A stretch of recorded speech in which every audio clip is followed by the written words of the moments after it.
Booktube. This is Kelly. Thank you so much for watching my channel, Books I'm Not Reading. I was planning to film a tag video, and instead I was reading this book for professional development, and it made me think of all of you. So I want to clarify before I get into the video that this is not about analytics. It's not about monetization. Those could certainly be factors as you think about certain things related to Booktube and being, or being part of the Booktube community. But that's not what I'm trying to say. But what I want to hear from you is how you define success on Booktube. If you don't have a channel, you could be thinking about how many books you're reading in a year, or how many comments you're leaving, or videos you're watching, events you're participating in, those sorts of things. And of course, if you have a channel, there's a lot of other ways you could think about success. So this is The Gap and the Gain, The High Achiever's Guide to Happiness, Confidence, and Success by Dan Sullivan and Dr. Benjamin Hardy. Really, Dr. Benjamin Hardy wrote this, and Dan Sullivan has these really worthless quotes scattered throughout the book. The theory in this book is that there are two ways of looking at the world. You're either in the gap or you're in the gain.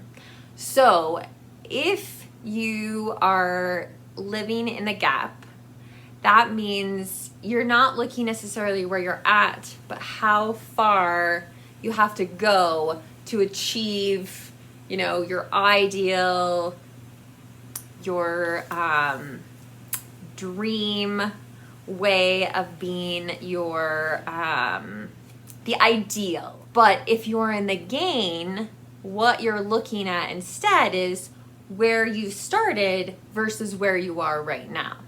Does that, hopefully, God, I hope that makes sense.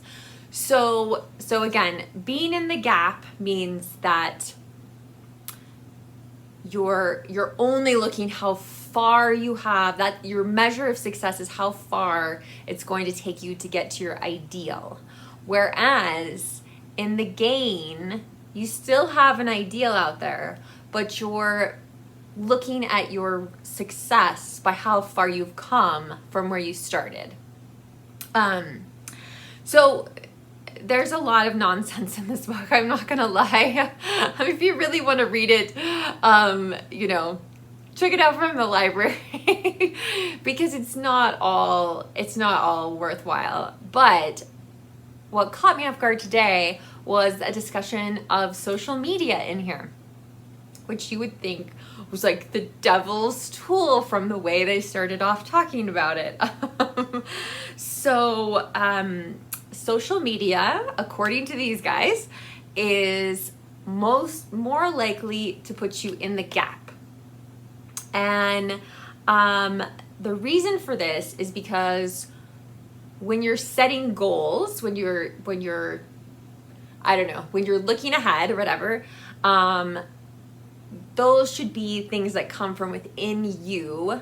They should not be set by other people. They should not be used to compare yourself with somebody else. So they say that 90% of people use social media websites for the specific purpose of comparing themselves with others, and nearly 100% of those comparisons are upward social comparisons.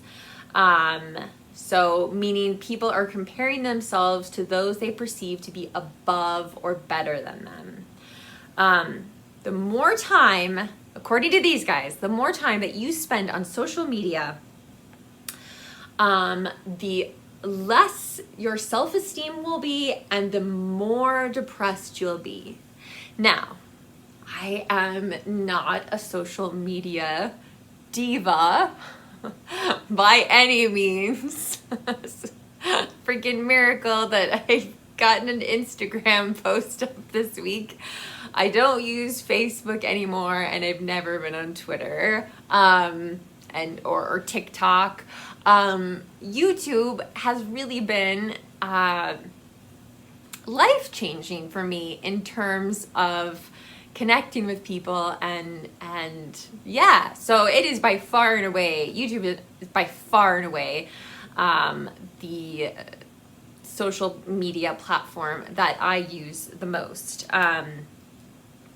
So any form, again, this is according to them, any form of social comparison puts you in the gap. And I think that we do this sometimes on Booktube, as far as like comparing the success, quote unquote success, which is going to be different for everyone.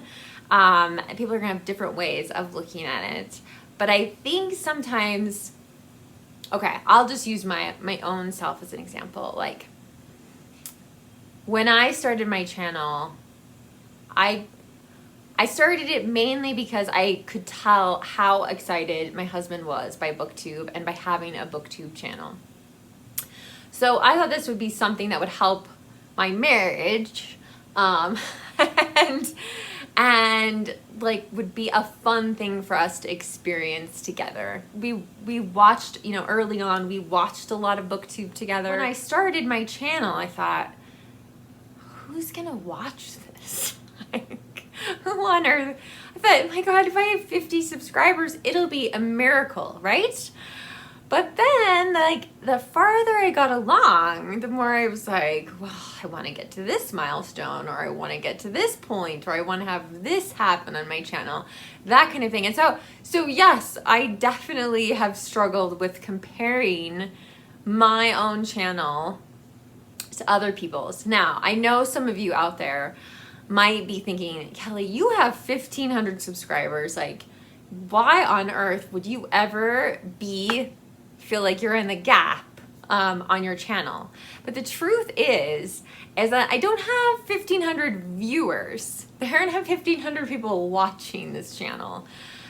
In fact, if I were to guess of people who are subscribed to my channel that actually watch an occasional video here or there, I think that number's probably closer to 500. Maybe less. And that's okay. It's okay. I am okay with it. My channel is not monetized because I don't have enough watch time hours, essentially. So, and then this week, it was really interesting. I hope he doesn't mind me mentioning this. I'll link down below. But Mark at Book Time with Elvis made a video about dislikes and kind of like called somebody out for disliking one of his videos and being like, hey, why? Like, I want to know why you disliked this video. And I just saw like the name of the video, which was, I think, I don't like dislikes or something like that. Again, I will link it all down below. And Mark's such a great booktuber. He's so great. He's involved in so many things. He's created so many tags. Yeah, but anyway, so I told him, I was like, don't worry about it, man. Like I think sometimes people just go through my videos and in a string and add dislikes to videos. It could be your shirt. It could be they don't like your setting. It could be they don't like your, in my case, I guess, production value. It could be a whole host of things. It doesn't matter, because even dislikes contribute to this like the myth of the YouTube algorithm, right? Like, the dislikes still help your channel. I don't know why. So I don't know why people be like, well, I really dislike this channel, so I'm gonna engage with it and hit the dislike button. And other people in the comment section of his video also confess to accidentally hitting dislike sometimes, which, again, it doesn't, it's still helping the channel. But I remember looking at looking at the likes on some of his videos and viewers, which they were all really good numbers. And he had a video that at the time I looked at it had 70 likes. I was just like, oh my gosh. And I went back through and looked at my videos for the last year. In the last year, I've had one video that had more than 70 likes. I think Jason and our video about arguing about Pride and Prejudice had 68 likes. That was as close as I can. And then I had one that was just a weird anomaly that was a lot more than 71 likes. But still, so I had this weird moment of kind of like, you know, just being a little jealous, a little envious. I think it's a trap that is easy to fall into. So I get that part. I get that part of it, of comparing how far you've come on your own channel. And I see this a lot with newer booktubers who get really discouraged. I saw just such a sad video earlier this year, and it was like, this woman was like, basically it was her last video and she wasn't sure if she was going to come back. And, you know, I was really sad because I had just stumbled onto her channel, and, you know, here she was talking about how like she couldn't bear to look at herself in the camera, and it was terrible. It was absolutely terrible. And so, but I mean, she had like 55 subscribers. And so I just think about those people, like the people who did watch her content and did want to engage with her and hear what she had to say. And so it's sad for them too when a booktuber leaves, right? Again, going back to the more time you spend on social media, the more depressed you are. And I really disagree with that. Or maybe what I should say is, these people clearly have never been to our corner, this little corner of Booktube on this even smaller corner of YouTube.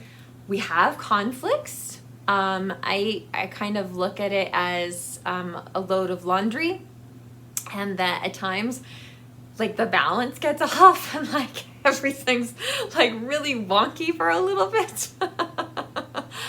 But it rights itself again then, right? And everything's okay. So it doesn't happen too often. I mean, maybe there's things happening behind the scenes that I don't know about. But for the most part, I feel like we get along really well. We play well. So the next part of this that I want to talk about is a Netflix documentary called The Social Dilemma, which I have not seen. If you guys have seen it, like, tell me, let me know.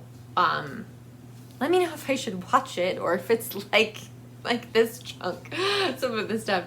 So they're talking about how on social media, it's all about selling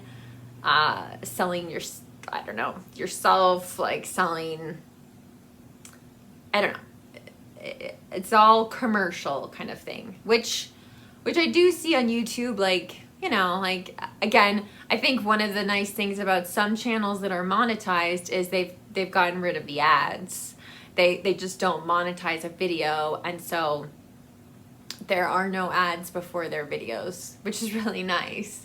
And I think maybe my frustration with not being able to monetize is that I would like to at least have the choice to whether there's going to be ads in front of my videos or not. Like, it shouldn't be up to YouTube. But I also understand YouTube's like a huge, giant website, and, you know, they're going to make money. It's going to be a commercial exchange. So let's see. So a statement in this documentary used to describe social media is, if you're not paying for the product, then you are the product.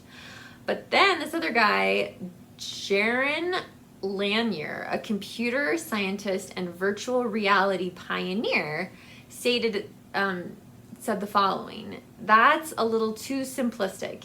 It's the gradual, slight, imperceptible change in your own behavior and perception that is the product. The only thing there is to make money from. Changing what you do, how you think, who you are, it's a gradual change.